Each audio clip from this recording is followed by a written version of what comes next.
하나님 말씀 보겠습니다. 하나님 말씀은 신약성경 요한복음 4장 46절로 54절까지 말씀입니다. 신약성경 149페이지 요한복음 4장 46절로 54절까지 봉독해 드리겠습니다. 예수께서 다시 갈릴리 가나에 이르시니 전에 물로 포도주를 만드신 곳이라. 왕의 신하가 있어 그의 아들이 가버나움에서 병들었더니 그가 예수께서 유대로부터 갈릴리로 오셨다는 것을 듣고 가서 청하되 내려오셔서 내 아들의 병을 고쳐주소서 하니 그가 거의 죽게 되었음이라. 예수께서 이르시되 너희는 표적과 기사를 보지 못하면 도무지 믿지 아니하리라. 신하가 이르되 주여 내 아이가 죽기 전에 내려오소서. 예수께서 이르시되 가라 내 아들이 살아있다 하시니 그 사람이 예수께서 하신 말씀을 믿고 가더니 내려가는 길에서 그 종들이 오다가 만나서 아이가 살아있다 하거늘 그 낫기 시작할 때를 물은즉 어제 7시에 열기가 떨어졌나이다 하는지라. 그의 아버지가 예수께서 내 아들이 살아있다 말씀하신 그때인 줄 알고 자기와 그 온 집안이 다 믿으니라. 이것은 예수께서 유대에서 갈릴리로 오신 후에 행하신 두 번째 표적이니라. 아멘.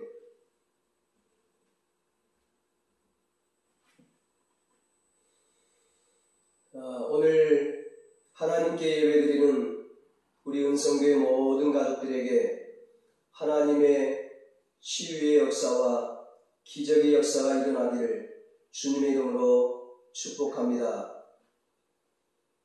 오늘은 말씀을 믿으면 기적이 일어납니다. 이런 제목으로 함께 은혜를 나누겠습니다. 많은 사람들이 코로나와 인생의 여러 가지 문제들로 인해서 절망하고 있습니다. 절망에 빠진 사람이 어떻게 희망을 가지게 될까요? 예수님께 나아가는 사람, 간절히 기도하는 사람은 희망을 가집니다. 하루는 예수님께서 갈릴리 가나라는 동네로 가셨습니다. 가나는 전에 물이 포도주로 변했던 첫 번째 기적이 일어났던 곳입니다. 가나에 예수님이 오셨다는 소식을 듣고 가버나움에 살고 있던 한 왕의 신하가 이 가나까지 뛰어왔습니다. 가나는 높은 산지에 있습니다. 이 가버나움과 가나가의 거리는 한 40km 정도 됩니다.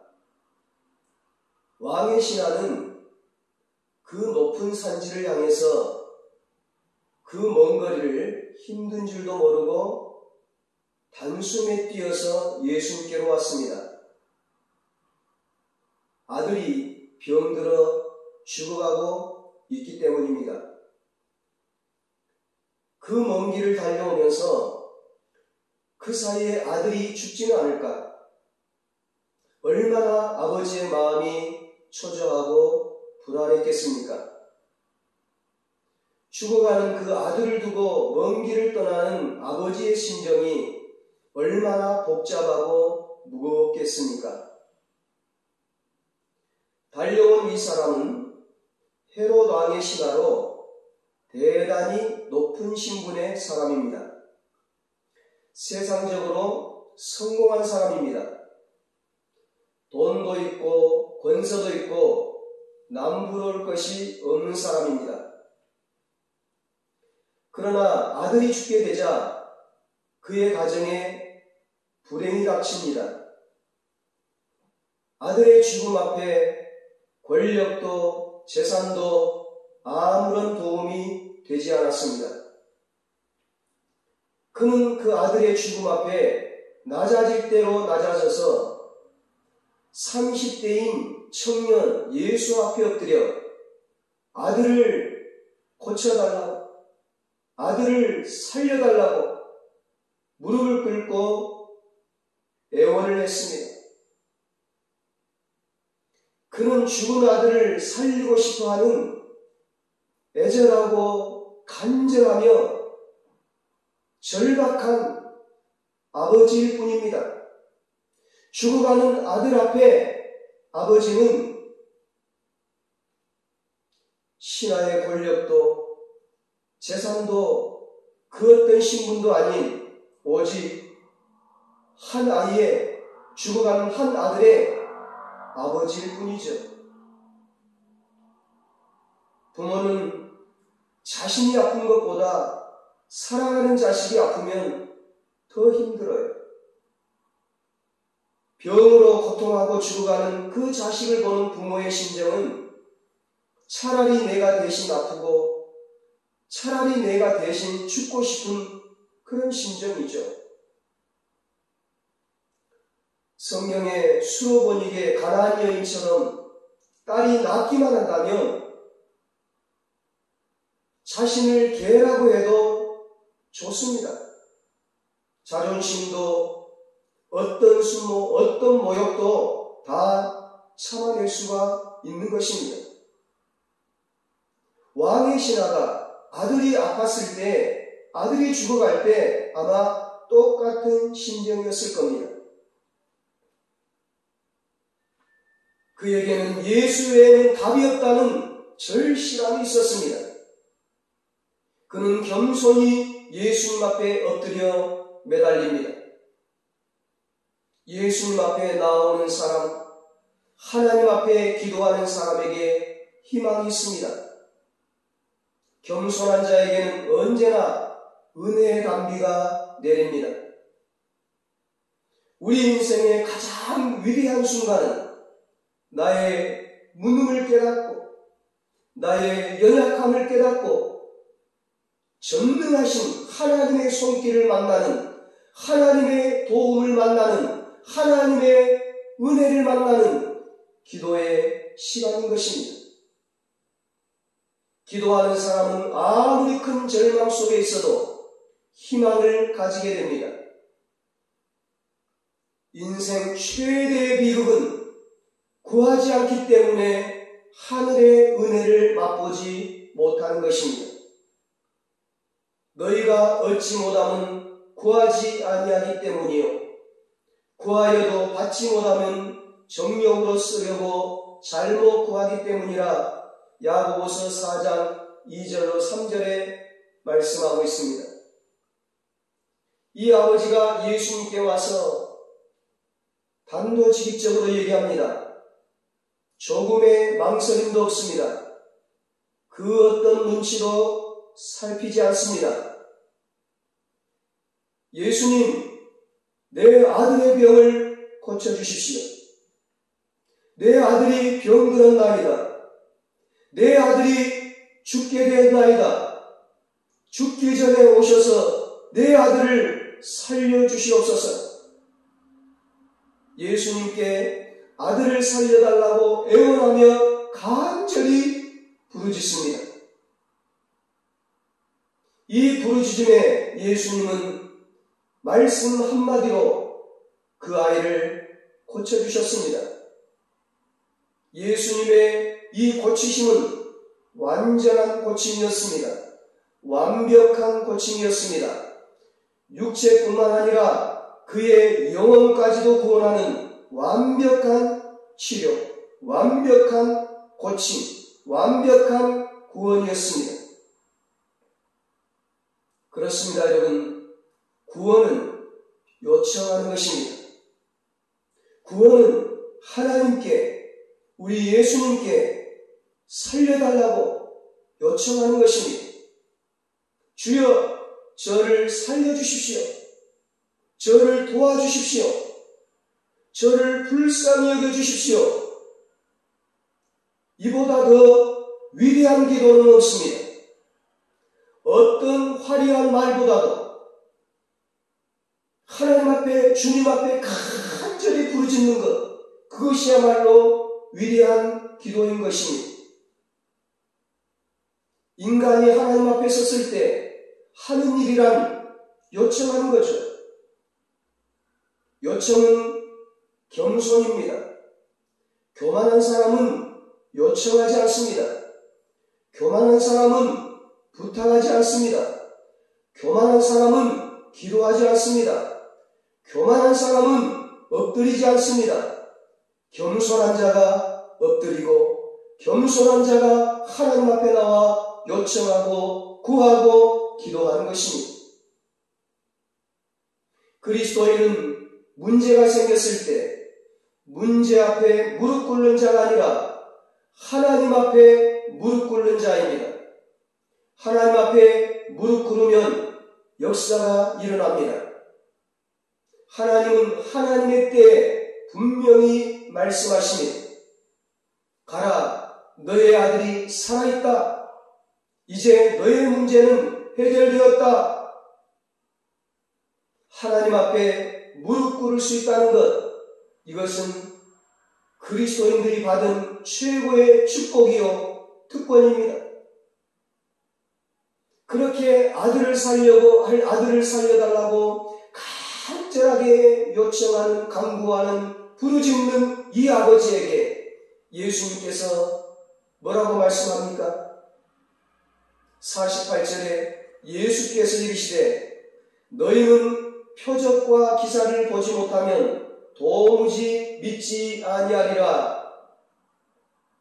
예수님은 이 아들의 병을 고쳐주기 전에 먼저 이 아버지에게 믿음에 대해 가르칩니다. 대개 사람들은요, 말씀보다 표적과 기사와 그리고 이적을 더 중요하게 여깁니다. 말씀을 하면 별로 마음에 두지 않습니다. 기적을 보이고 표적을 나타내고 이사를 일으키면 와, 대단하다. 와, 진짜네. 그러면서 그때서야 말씀을 듣게 됩니다. 이 신하는 예수님의 말씀을 듣고도 처음에는 깨닫지를 못했습니다. 예수님의 말씀에 동문서답을 합니다. 신하가 이르되 주여 내 아이가 죽기 전에 내려오소서. 너희는 표적과 기사를 보지 못하면 도무지 믿지 않는구나. 예수님께서 그렇게 말씀하니까 이 신하는 내 아이가 죽기 전에 내려오소서, 그렇게 얘기를 하는 거예요. 예수님께서 무슨 말씀을 하시는지 그냥 예수님이 빨리 자기 집에 오셔서 이 가나에서 저 가버나움에 있는 자기 집에 오셔서 자기 아들의 병을 고쳐달라는 겁니다. 아버지의 심정인 것이죠. 아버지의 마음이죠. 어떻게 보면 예수님의 말씀에 동문서답하고 그런 것이 건방져 보이고 좀 교만해 보이고 그런 것처럼 보이지만 사실은 그 아버지의, 아들을 향한 아버지의 간절한 모습인 거죠. 아들을 사랑하는 아버지의 아름다운 모습입니다.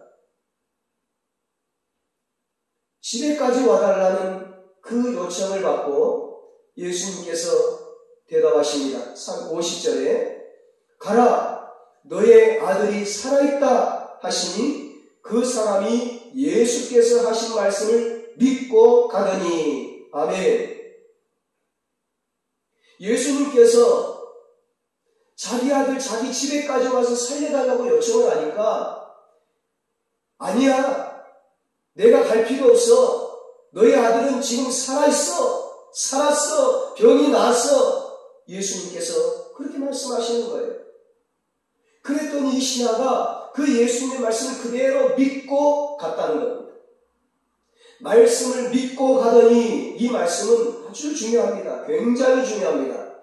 말씀을 듣는 순간, 예수님의 말씀을 듣는 순간 이 신하의 마음에 혁명이 일어났어요.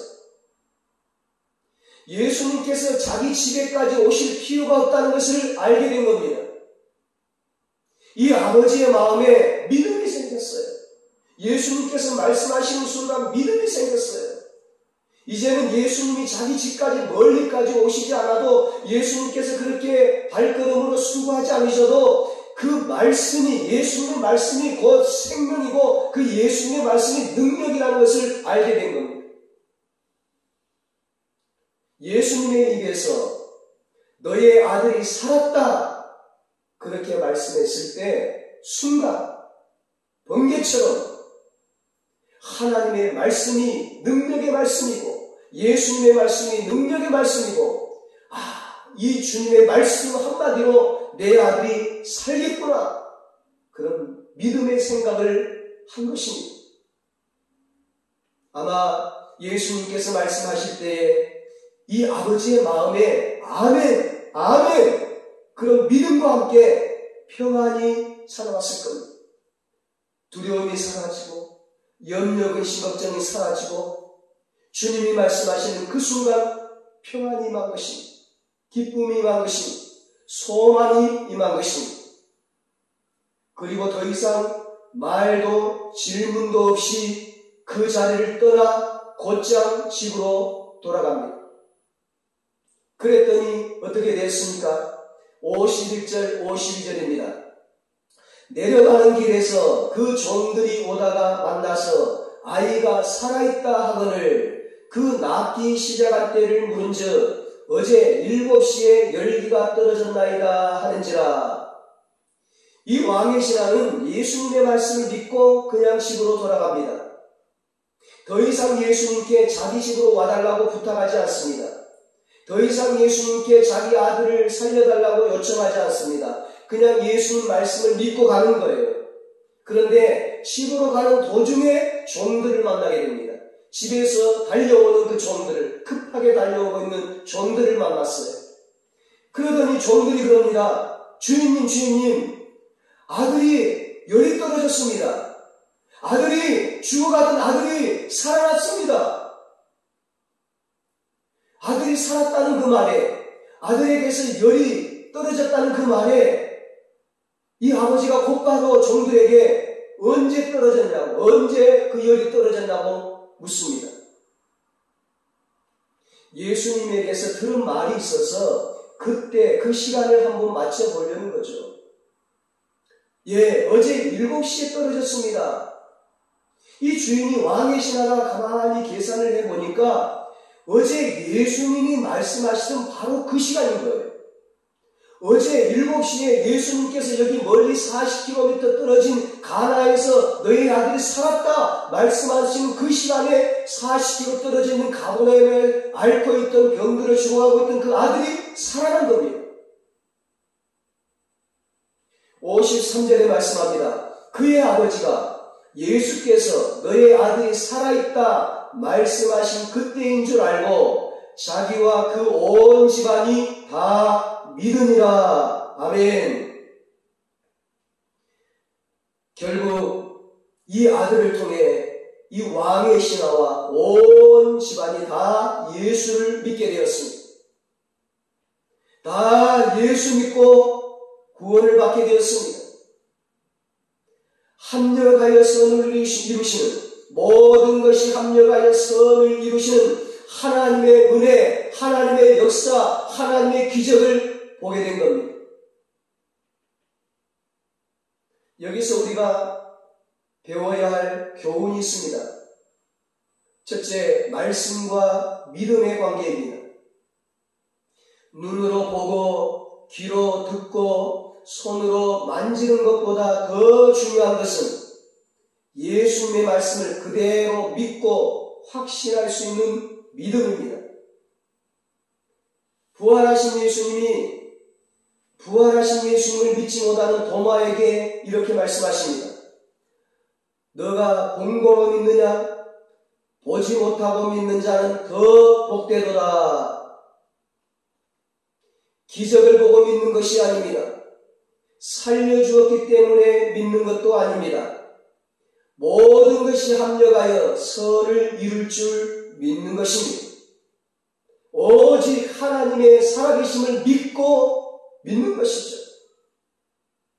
믿음의 실체는 기적도 표적도 아니고 오직 말씀입니다.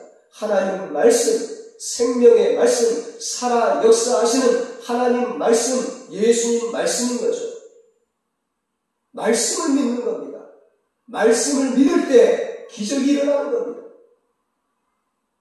오늘 본문을 통해 주는 두 번째 교훈은 믿음과 기적과의 관계입니다. 예수님은 그 사람의 믿음을 보시고 기적을 행하십니다. 전혀 믿음의 준비가 되어 있지 않을 때는 병을 고쳐주기 전에 먼저 믿음을 만들어 주십니다. 믿음을 회복시켜 주십니다. 믿음을 부어주십니다. 믿음을 심어주십니다. 마가복음 9장에 한 아버지가 귀신 들린 아들을 예수님께 데리고 와요. 예수님 무엇을 하실 수 있거든 우리를 불쌍히 여기사 도와주옵소서. 하실 수 있으면 하시고 하실 수 없으면 할 수 없습니다. 그냥 우리를 불쌍히 여겨주셔서 내 귀신 들린 아들 고쳐주세요. 그랬더니 예수님께서 뭐라고 말씀합니까? 할 수 있거든이라니. 할 수 있으면 하고 할 수 없으면 못하고 그게 무슨 말이냐? 그런 믿음을 가지고는 너의 아들의 병을 고치지 못한다. 그런 믿음으로는 기적을 볼 수 없다. 믿음을 가져라. 믿는 자에게는 능치 못할 일이 없느니라 말씀합니다. 그랬더니 이 아버지가 즉시 예수님 제가 믿나이다. 제 믿음 없는 것을 도와주셔서. 이 아버지는 무엇을 하실 수 있거든 반신반의하는 그 믿음에서 내가 믿나이다 온전한 믿음으로 금방 바꾸었습니다. 예수님께서 너의 믿음대로 될지어다 말씀하십니다. 이 아버지에게 믿음을 심어주시고 믿음대로 될지어다 말씀하시니까 그때 그 아들에게서 귀신이 쫓겨나갔습니다. 마가복음 11장 22절로 24절에 예수님께서 말씀하십니다. 하나님을 믿으라. 하나님을 믿으라. 내가 진실로 너희에게 이르노니 누구든지 이 산더러 들리어 바다에 던져지라 하며 그 말하는 것이 이루어질 줄 믿고 마음에 의심하지 아니하면 그대로 되리라. 그러므로 내가 너희에게 말하노니 무엇이든지 기도하고 구하는 것은 받은 줄로 믿으라. 그리하면 너희에게 그대로 되리라. 아멘. 사랑하는 여러분, 오늘 예수님의 말씀을 들으십시오. 예수님의 말씀을 믿으십시오. 믿음대로 되리라. 가라, 너희 아들이 살아있다. 말씀을 들었으면 그대로 믿으십시오. 의심하지 마십시오. 확신을 가지십시오. 보지 않고 듣지 못해도 응답이 없고 원하는 대로 결과가 나오지 않아도 하나님의 말씀을 믿고 나가십시오. 그러면 기적이 일어납니다. 말씀을 믿고 나간 이 왕의 신하에게 진짜 기적이 일어났습니다. 말씀대로 된 것을 확인하고 온 가족이 예수 믿기로 결단을 한 것입니다. 죽어가던 아들이 살아난 것을 보고 하나님의 역사, 예수님의 기적의 역사, 말씀의 역사를 보고 온 가족이 예수를 영접합니다. 집안에 한 사람이 예수를 믿음으로 온 가족이 예수님께로 돌아왔습니다. 온 가족이 구원을 받게 되었습니다. 자기와 그 온 집안이 다 믿으니라 53절에 말씀합니다. 여러분, 육체의 병이 낫는 것도 기적이지만 진짜 기적은 영혼의 병이 낫는 것입니다. 영혼이 구원받는 것입니다. 온 가족이 구원받아 천국에 가는 것입니다. 이 세상에서 아무리 건강하고 아무리 잘 먹고 잘 살아도 호의호식하고 그렇게 부귀영화를 누려도 지옥 가면 그것은 불행이죠. 그것은 축복이 아니죠. 온 가족이 구원받아 천국 가는 것, 그것이 진정한 축복인 것입니다. 그것이 진정한 구원인 것입니다. 그것이 진정한 치유의 복인 것입니다. 누가 절망 속에서 희망을 가집니까? 한 번의 기도가 아닌 계속 믿음으로 살고 계속 믿음으로 기도하는 사람은 희망을 가집니다. 48절에서 예수님께서 기적을 봐야만 믿는 자들을 책망하고 계십니다. 예수님께서는 기적을 일으키시기 전에 언제나 믿음을 요구하십니다. 가나 혼인잔치에서 포도주가 다 떨어져 버립니다. 그때 예수님의 어머니 마리아가 예수님께 포도주가 다 떨어졌다, 예수님께 좀 도와달라고 그러는 거예요. 그때 예수님께서 어머니, 나와 그게 무슨 상관이 있나이까? 아주 냉담한 반응을 보이세요. 그것은 예수님께서 어머니 마리아에게 믿음을 요구하신 것입니다. 그때 이 예수님의 어머니 마리아가 그 일꾼들을 불러다가 그렇게 얘기를 합니다. 저 예수님께서 무슨 말씀을 하시든지 그대로 순종하라. 그대로 순종하라. 말씀대로, 예수님 말씀대로 해와라. 이 마리아가 예수님 앞에 믿음을 보인 거예요. 예수님께서 그 믿음을 보시고 물을 포도주로 만들어 주셨습니다. 마태복음 15장에서 이방인인 수로보니게 가나안 여인의 딸이 죽어가고 있습니다. 이 수로보니게 여인은 예수님께 자기 딸을 살려달라고, 자기 딸을 치료해달라고 간절히 부르짖습니다. 예수님은 차가운 반응을 보이시면서 그 여인에게 믿음을 요구합니다. 나는 이스라엘 사람들을 위해서 왔노라. 너희처럼 이방인과는 상관이 없다. 아들에게 줄 떡을 개에게 주는 것은 마땅치 않다. 개 취급을 하는 거예요. 그때 이 수로보니게 여인은 개들도 제 주인의 상에서 떨어지는 부스러기를 먹습니다. 부스러기라도 주세요. 부스러기 은혜라도 주세요. 부스러기 축복이라도 주세요. 물러서지 않고 포기하지 않고 계속 예수 앞에 믿음으로 간구하는 거예요. 예수님께서 그렇게 거절하고 그렇게 차갑게 반응을 해도 이 수로보니게 여인은 계속 예수님께 믿음을 보였습니다. 물러서지 않고 마침내 예수님께서 그 믿음을 보시고 딸의 병을 치료해 주셨습니다. 살려주셨습니다. 기도하다가 포기하지 마십시오. 응답이 있건 없건 믿음을 가지고 계속 기도해야 합니다. 믿음을 보일 때 기적이 일어납니다. 기도에 응답이 없을 때 기도하는 것, 그게 진짜 믿음입니다. 이 왕의 신하는 예수님의 책망에도 계속 믿음으로 간구합니다. 49절입니다. 신하가 이르되 주여 내 아이가 죽기 전에 내려오소서. 그러자 예수님께서 말씀하십니다. 50절에 예수께서 이르시되 가라 너의 아들이 살아있다 하시니 그 사람이 예수께서 하신 말씀을 믿고 가더니. 예수님은 말씀으로 우주를 만드신 분이십니다. 예수님은 생명의 근원이십니다. 예수님은 어두움에 빛을 비추시는 분이십니다. 예수님의 말씀 한마디면 폭풍우가 잠잠하게 되고 죽은 나사로가 살아나게 됩니다. 예수님은 언제나 우리의 믿음에 반응하십니다.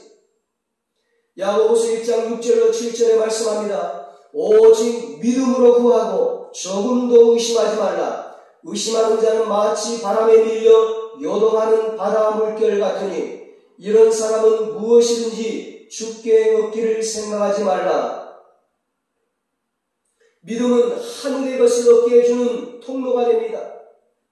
믿음은 연약한 우리를 하나님의 능력과 접촉하게 해줍니다. 믿음은 우리의 한계를 뛰어넘게 해줍니다.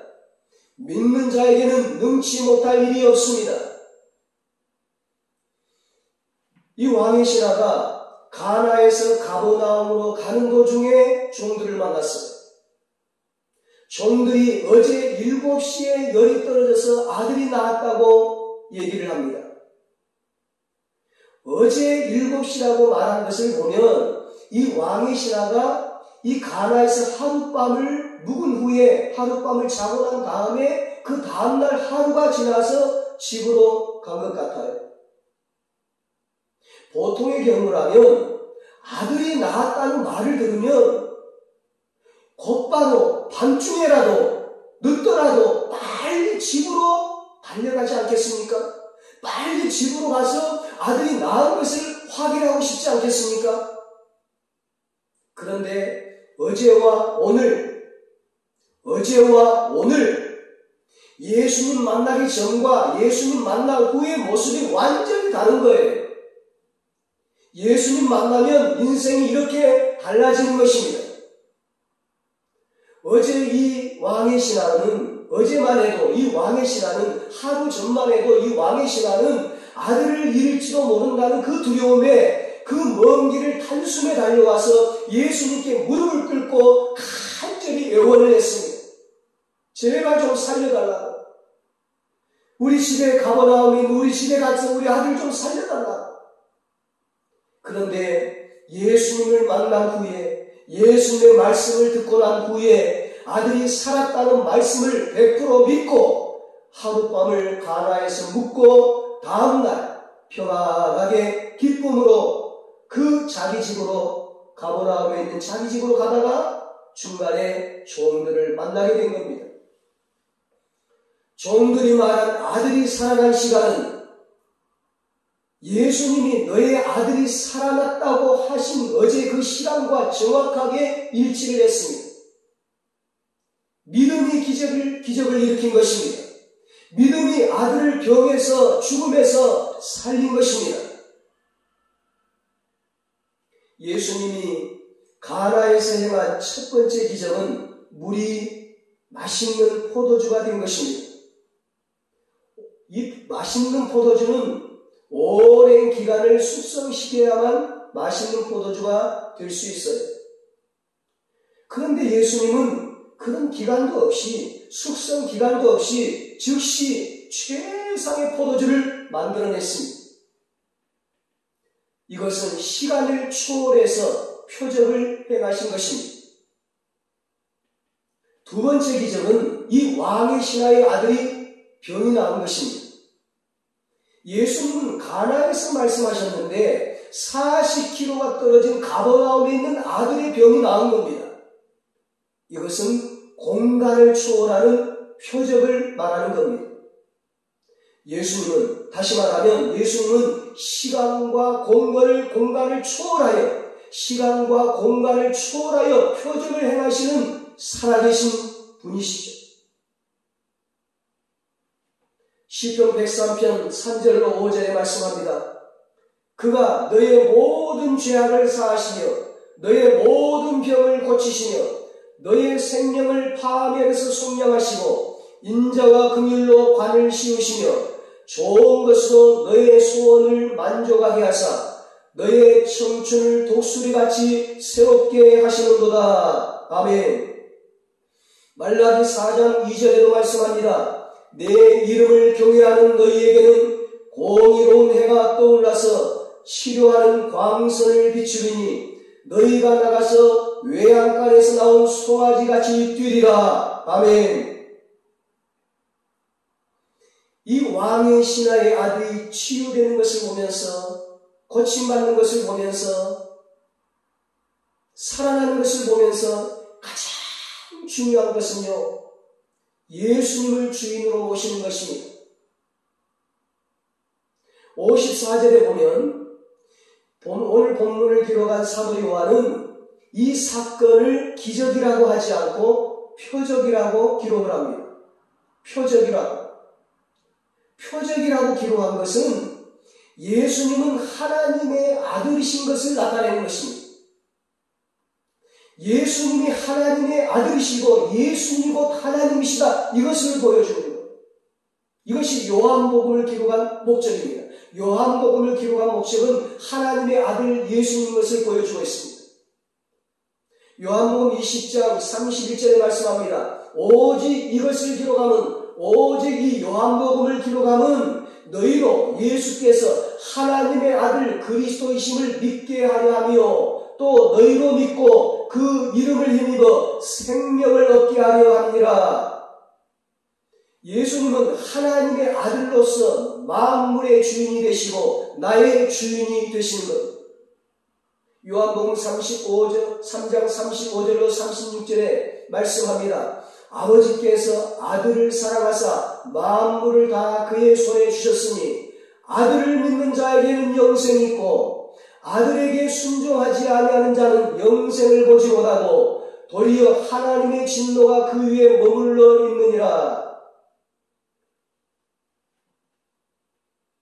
아들을 믿는 자, 하나님의 아들을 믿는 자, 예수를 믿는 자에게는 구원의 역사가 일어나고 기적의 역사가 일어나고 놀라운 역사가 일어나는 것입니다. 초대교회 전승에는 이 본문에 나온 헤롯 왕의 신하가 구사라고 전해지고 있습니다. 누가복음 8장 3절에 이 구사의 이름과 구사의 아내의 이름이 등장을 합니다. 헤롯의 청지기 구사의 아내 요한나와 헤롯의 신하 구사의 아내 요한나와 수산나와 다른 여러 여자가 함께 있어 자기들의 소유로 그들을 섬기더라. 이 왕의 신하는 자신의 아들이 예수님에 의해 살아난 사건으로 온 집안이 예수님을 믿게 되었습니다. 온 집안이 구원을 받게 되었습니다. 특별히 자신의 아내가 예수를 믿고 적극적으로 헌신을 해서 예수님의 12제자가 사역을 할 때 예수님 하늘나라로 승천하시고 남은 제자들이 복음을 전하고 사역을 할 때 그들에게 필요한 물질, 모든 재정을 공급하는 자로 알려져 있습니다. 이 왕의 신하는 예수님을 믿고 구원받았을 뿐만 아니라 그의 아내와 함께 주님께 귀하게 쓰임받는 축복의 주인공으로 살게 되었습니다. 이 왕의 신하는 예수님을 찾아오지 않았더라면 날마다 헤롯 왕의 눈치만 보며 살다가 나중에 지옥에 갈 뻔했습니다. 이 사람이 예수님을 만나 아들의 병이 나은 것이 중요한 것이 아닙니다. 그가 예수님을 주인으로 모신 것이 진짜 중요합니다. 온 집안이 예수님을 믿고 예수님을 주인으로 모시고 구원받은 것이 정말 중요합니다.